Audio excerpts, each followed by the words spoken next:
Hello everyone, हमारे इस YouTube channel में आपका बहुत बहुत स्वागत है। और दोस्तों, इस वीडियो में मैं बात करने वाला हूं वैज्ञानिक यंत्र उपकरण, जैसे कि यहाँ पे आपको दिख रहे हैं बहुत सारे हैं। इसके अलावा हम बात करेंगे दोस्तों, जैसे कि ऊर्जा को परिवर्तन करने वाले यंत्र। ये सारे मैंने देखो आप देख रहे हैं जो सारे, जैसे हम पहले बात करते हैं हाइग्रोमीटर, हाइड्रोमीटर, इलेक्ट्रोमीटर। तो ये सारे हमें अलग अलग क्वेश्चन में ढूंढने पड़ते हैं, कुछ इधर मिल रहे कुछ उधर। तो यहाँ पे मैंने सारे जितने भी ये उपकरण है ना, सारे आपको इसी वीडियो में मिलने वाले हैं। इसके बाहर से कोई क्वेश्चन नहीं बनेगा। अगर उपकरण का कोई क्वेश्चन पूछा जाएगा तो वो इन्हीं में से पूछे जाने वाला है। इसके अलावा मैं यहाँ पे लेके आया हूँ ऊर्जा को परिवर्तन वाले करने वाले यंत्र, तो वो भी पूछे जाएंगे। तो इनमें से ही कोई पूछे जाने वाला है। तो ये भी यहाँ पे सारे मैं लेके आया हूँ एक ही वीडियो में। उसके अलावा जो कृषि अनुसंधान संस्थान भी पूछा जाता है, तो ये भी सारे अनुसंधान संस्थान जो है ये भी मैं साथ में लेके आया हूँ। सारे यहाँ पे मैं आपको बताने वाला हूँ। इसके अलावा जो है सदिश और अदिश राशि से भी क्वेश्चन बनता है, तो ये सारी और सदिश और अदिश राशियाँ भी हम यहाँ पे पढ़ने वाले हैं। मूल मात्रक से क्वेश्चन बनते हैं, तो सारे मात्रक हम यहाँ पे पढ़ने वाले हैं। प्रचलित मात्रक जो है भौतिक राशियों के, वो सारे भी हम यहाँ पे डिस्कस करने वाले हैं। तो दोस्तों, यहाँ से जो है आपके एग्ज़ाम में एक या चार टॉपिक यहाँ पे है, चारों में से एक एक क्वेश्चन आने के बहुत ज़्यादा चांसेस हैं। तो ये वीडियो आपके लिए बहुत ही ज़्यादा इंपॉर्टेंट होने वाली है, तो वीडियो को एंड तक ज़रूर देखें। और सारी जो है दोस्तों, इनको नोट डाउन अच्छे से करें, साथ साथ समझते समझते पूरे वीडियो को समझ जाएं। ठीक है। इसके अलावा दोस्तों, अगर अभी तक किसी ने टेस्ट नहीं दिया है, ऑनलाइन टेस्ट नहीं दिया है, तो वीडियो के डिस्क्रिप्शन में लिंक मैंने दिया है। उस लिंक पे आप क्लिक करोगे तो अपना नाम एंटर करके सीधे आप टेस्ट दे सकते हैं। टेस्ट को सबमिट करने के बाद आपका स्कोर भी आपको तुरंत बता दिया जाएगा, आपके कितने सही कितने मार्क्स आए हैं। उस टेस्ट में बहुत अच्छा क्वेश्चन मैंने उसमें डाले हैं दोस्तों। रीजनिंग, मैथ, जीएस, जी के सब क्वेश्चन उसमें मिक्स है। तो उस टेस्ट को ज़रूर दें, आपको बहुत ही बेनिफिट मिलेगा उससे। ठीक है। और आपको एग्ज़ाम को देने के लिए आपको थोड़ा सा अंदर से मोटिवेशन भी आएगा। ठीक है। तो टेस्ट ज़रूर दें। चलो इस वीडियो को शुरू करते हैं। पहला क्वेश्चन हमारे सामने है ऑडियोमीटर। ऑडियोमीटर का हम प्रयोग किस काम में करते हैं? तो ध्वनि की तीव्रता को मापने के लिए जो यंत्र का प्रयोग होता है वो ऑडियोमीटर होता है। तो आपके पास क्वेश्चन पूछा जाएगा ध्वनि की तीव्रता को किससे मापा जाता है, तो वहाँ पे तीन चार ऑप्शन आ जाएंगे ऐसे, एनीमीटर, बैरोमीटर, एनीमोमीटर। तो इस तरीके से आपको याद रखना है ऑडियोमीटर। ठीक है दोस्तों। वायु की गति को किससे नापा जाता है? वायु की जो हवा की गति होती है उससे किससे नापा जाता है दोस्तों? एनीमोमीटर। ये भी बहुत इंपॉर्टेंट है, बहुत बार एग्जाम में पूछा गया है। स्टार लगा के इसको लिख ले। एनीमोमीटर क्या होता है दोस्तों? वायु की गति को मापता है। ठीक है। अमीटर क्या होता है? विद्युत धारा को मापा जाता है। ठीक है। इलेक्ट्रिक करंट जो होता है उसको अमीटर द्वारा नापा जाता है। ठीक है। वायुमंडलीय दाब, ये बहुत ही इंपॉर्टेंट है दोस्तों। बैरोमीटर आपको याद रखना है। वायुमंडलीय दाब को मापने का यंत्र क्या है? बैरोमीटर। क्रोनोमीटर से क्या मापा जाता है? ये है जलयानों से सही समय का पता लगता है। ठीक है। जलयान जो बहुत सागरों में रहते हैं एक दूसरी जगह पे, उनको हम पता करने का समय जानने के लिए हम क्रोनोमीटर का प्रयोग करते हैं।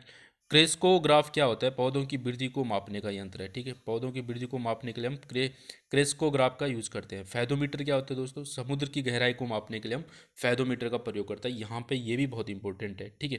तो इनमें से जो इंपॉर्टेंट है मैं बता देता हूँ। एक एनीमोमीटर बहुत इंपॉर्टेंट है, बैरोमीटर हो गया और फैदोमीटर, ये तीन आपके लिए बहुत ज़्यादा इंपॉर्टेंट है। तो अच्छे से, वैसे सारे ही इंपॉर्टेंट है, आपको सारे लिखने हैं। ठीक है। चलो, इसके अलावा गाइगर मूलर काउंटर क्या होता है? किसी रेडियो एक्टिव स्रोत से निकलने वाले विकिरण की गणना करने के लिए हम गाइगर मूलर काउंटर का प्रयोग करते हैं। ठीक है। द्रव्यों का आपेक्षिक घनत्व ज्ञात करने वाला यंत्र कौन है? हाइड्रोमीटर। ये भी इंपॉर्टेंट है। वायुमंडल की आर्द्रता को मापने वाला बहुत ही ज़्यादा इंपॉर्टेंट है, हाइग्रोमीटर। आपको याद रखना है। वायुमंडल की आर्द्रता को मापने के लिए क्या है? हाइग्रोमीटर। और लैक्टोमीटर तो आप सभी जानते हैं, दूध की शुद्धता को मापने के लिए लैक्टोमीटर का प्रयोग होता है। ठीक है। तो ये सारे थे यहाँ। इन्हीं में से अगर आप कोई क्वेश्चन अगर पूछे जाते तो इन्हीं सब में से एक पूछे जाने वाला है। ठीक है। चलो, इसके अलावा एक कुछ और भी है यहाँ पे, वो भी देख लेते हैं।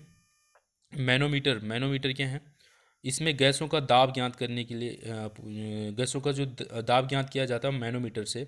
पेरिस्कोप से क्या होता है दोस्त? पनडुब्बी में प्रयुक्त होता है, इसकी सहायता से समुद्र की सतह का आंकलन किया जाता है। ठीक है। पायरोमीटर से क्या होता है? उच्च ताप का मापन किया जाता है, हाई टेम्परेचर का। ठीक है। रेन गेज से हम वर्षा मापन यंत्र है ये। ठीक है। वर्षा मापन जो यंत्र है वो क्या है? रेन गेज से मापा जाता है। सिस्मोग्राफ तो आप सभी जानते हैं दोस्तों। ठीक है। सिस्मोग्राफ से क्या होता है? भूकंप की तीव्रता को मापा जाता है। ठीक है। स्फेग्मोनोमीटर क्या है? रक्तचाप का मापन करता है। और सोनार क्या है? समुद्र के अंदर छिपे पदार्थों का पता लगता है। ठीक है। देखो यहाँ पे सोनार आया है। सोनार क्या है? समुद्र के अंदर छिपे पदार्थों का। और ऊपर आपने यहाँ पे देखा होगा, तो फैदोमीटर से क्या होता है दोस्तों? फैदोमीटर से समुद्र की गहराई मापी जाती है, ठीक है, समुद्र कितना गहरा है, ये फैदोमीटर से। और ये जो नीचे आया था क्या, सोनार। सोनार से क्या नापा जाता है? समुद्र के अंदर जो पदार्थ है ना, उनका पता लगाया जाता है, सोनार। तो सोनार को भी आपने समझ जाना है, ठीक है। ट्रांसफार्मर क्या होता है? वोल्टेज को कम या ज़्यादा करने के लिए, ठीक है, हम ट्रांसफार्मर का प्रयोग करते हैं, ठीक है। चलो, ये सारे क्वेश्चन हमारे इससे रिलेटेड थे। अब आते हैं ऊर्जा को परिवर्तित करने वाले यंत्र क्या क्या हैं, ठीक है।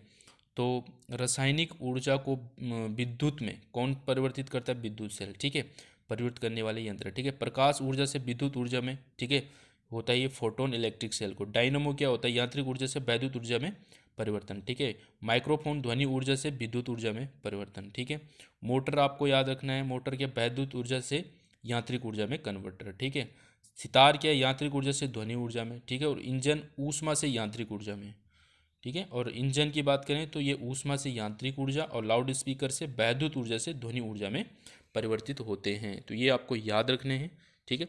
इसके अलावा हम बात करते हैं महत्वपूर्ण कृषि अनुसंधान संस्थान कहाँ पर है। यहाँ से भी क्वेश्चन पूछा जाता है, आपके लास्ट ईयर के एग्जाम में क्वेश्चन यहाँ से भी पूछा गया, ऊपर से भी पूछा गया। सारे लास्ट ईयर बेस, जो लास्ट ईयर के क्वेश्चन है दोस्तों, उनको बेस मान के मैं यहाँ पे आपके लिए वीडियो लेके आता हूँ, ताकि ये जो क्वेश्चन, कोई एक क्वेश्चन अगर पूछा गया तो उससे जितने भी अगल बगल में जितने भी टाइप के क्वेश्चन बनते हैं वो सारे मैं बार बार आपके वीडियो में लेके आ रहा हूँ। तो ये सारे जो आपके लिए इंपॉर्टेंट होने वाले हैं, ठीक है। चलो, अब बात करते हैं महत्वपूर्ण अनुसंधान संस्थान कहाँ है। इंडियन एग्रीकल्चर रिसर्च इंस्टीट्यूट, तो ये कहाँ है? दिल्ली में है, ठीक है, नई Delhi. Indian agriculture research institute आपको याद रखना है, दिल्ली में। Indian institute of pulse research, दालों की अगर बात आई तो कानपुर आपको याद करना है, सीधा उत्तर प्रदेश कानपुर, ठीक है। पल्स रिसर्च क्लियर है। शुगर केन ब्रीडिंग इंस्टीट्यूट कहाँ है? शुगर केन की बात आई तो तमिलनाडु आपको याद रखना है। नेशनल बॉटनिकल रिसर्च इंस्टीट्यूट, ठीक है, नेशनल बॉटनिकल रिसर्च इंस्टीट्यूट कहाँ है? लखनऊ उत्तर प्रदेश में, ठीक है। National institute of nutrition, nutrition के लिए आपको हैदराबाद याद रखना है, ठीक है। National institute of rural development, Hyderabad Uttar Pradesh आपको याद रखना है, ठीक है। इसके अलावा central arid zone research institute, तो ये कहाँ है? Central arid zone research institute Jodhpur Rajasthan आपको याद रखना है। चलो, इसके अलावा central food technology research institute कहाँ है? मैसूर कर्नाटका, याद रखना, बहुत इंपॉर्टेंट है, ठीक है।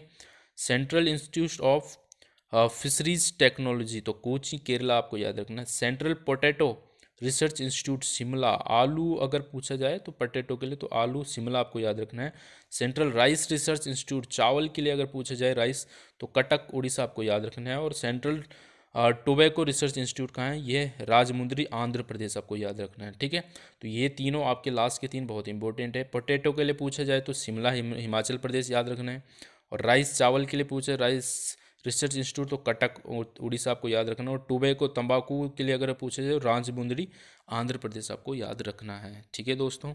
चलो, अगर आपको इनकी भी ट्रिक चाहिए याद करने की, अगर आपको याद नहीं हो पा रहे हैं, ट्रिक के साथ याद करवाने हैं, तो दोस्तों मुझे कमेंट करके बता दें, मैं आपको बहुत अच्छी अच्छी ट्रिक से याद भी करवा सकता हूँ साथ साथ में। तो मुझे बता दें ये सारी चीज़ें, ठीक है। चलो, इसके अलावा बात करते हैं मापन, मेजरमेंट में क्या होते हैं। भौतिक राशियाँ के बारे में यहाँ पे बात हो रही है, ठीक है। क्या होती हैं सदिश, क्या होती है अदिश, ये सारी चीज़ें हम पहले समझ लेते हैं, ठीक है। वह भौतिक राशियाँ जिसमें परिमाण होता है तथा दिशा नहीं होती है, तो वो अदिश राशियाँ होती है। दोस्तों ध्यान रखना यहाँ पे क्या है, जिनमें मतलब वह भौतिक राशियाँ जिनमें परिमाण की आवश्यकता होती है लेकिन दिशा की जरूरत नहीं होती है, तो वो अदिश राशियाँ होती है। जैसे समय, द्रव्यमान, दूरी, विद्युत धारा, चाल, कार्य आदि, ये सारे क्या हैं? अदिश राशि हैं, ठीक है। तो डेफिनेशन में भी पूछ सकता है क्या, कि जिनमें वह भौतिक राशियाँ जिनमें परिमाण और दिशा, परिमाण होता है लेकिन दिशा की आवश्यकता नहीं होती, कौन सी राशियाँ होती, तो आपको याद रखना क्या है? अदिश राशि, क्लियर है। इसके अलावा सदिश क्या हो जाएगा, इसका आपको क्या हो जाएगा? वह भौतिक राशियाँ जिसमें परिमाण के साथ साथ दिशा की भी आवश्यकता होती है, वो सदिश राशियाँ होती है। जैसे वेग, विस्थापन, त्वरण, बल, संवेग, आवेग आदि, ये सारे क्या हैं? सदिश राशि है। तो इन सबको याद रख लें। सीधा सीधा पूछा जाता है विस्थापन कौन सी राशि है, सदिश या अदिश है, तो ऐसे भी पूछा जा सकता है, ठीक है। तो ये सदिश राशि हो जाएगा इस तरीके से। और तीसरा होता है दोस्तों मूल मात्रक, जो किसी पे डिपेंडेंट नहीं होते हैं। क्या है देख लेते हैं। मूल मात्रक पूर्णतः स्वतंत्र होते हैं, किसी अन्य मात्रक पर ये निर्भर नहीं करते हैं। ठीक है, जैसे मीटर हो गए, किलोग्राम, सेकंड्स, एम्पियर, केल्विन आदि ये। ठीक है, चलो इनको जान लेते हैं, इनके मात्रक जान लेते हैं, ये पूछे जाते हैं एग्जाम में। तो सबसे पहले जान लेते हैं मीटर का जो मात्रक है, लंबाई का मात्रक क्या है, मीटर है। द्रव्यमान का किलोग्राम है। समय का सेकंड है।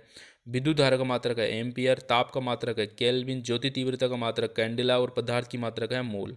तो ये लास्ट के चार बहुत इंपॉर्टेंट है, ये तीन तो सभी जानते हैं, पर ये लास्ट के चार इंपॉर्टेंट है, पेपर में पूछा जा सकता है। ठीक है, चलो इसके अलावा अगर हम बात करते हैं प्रचलित जो मात्रक हैं इनके बारे में, भौतिक राशियों की मात्रक। ठीक है, प्रकाश वर्ष पूछा जाए, दूरी का मात्रक है ये। ठीक है, खगोलीय मात्रक और ये पारसेक। ठीक है, ये सारे क्या हैं, दूरी मापने के लिए, दूरी के हैं। ठीक है, ये सारे, तो ये आपको तीन याद रखना है, पारसेक, खगोलीय मात्रक या प्रकाश वर्ष, ये तीनों दूरी के मात्रक है, आपको याद रखना है। ठीक है, चलो प्रकाश की तरंगदैर्घ्य, ठीक है, किससे, एंगस्ट्रॉन्ग, आपको याद रखना है इसके लिए। प्रकाश की त्रिज्या, वो सॉरी प्रकाश की तीव्रता जो है वो डेसिबल से, आपको याद रखना, इसका मात्रक क्या है, डेसिबल है।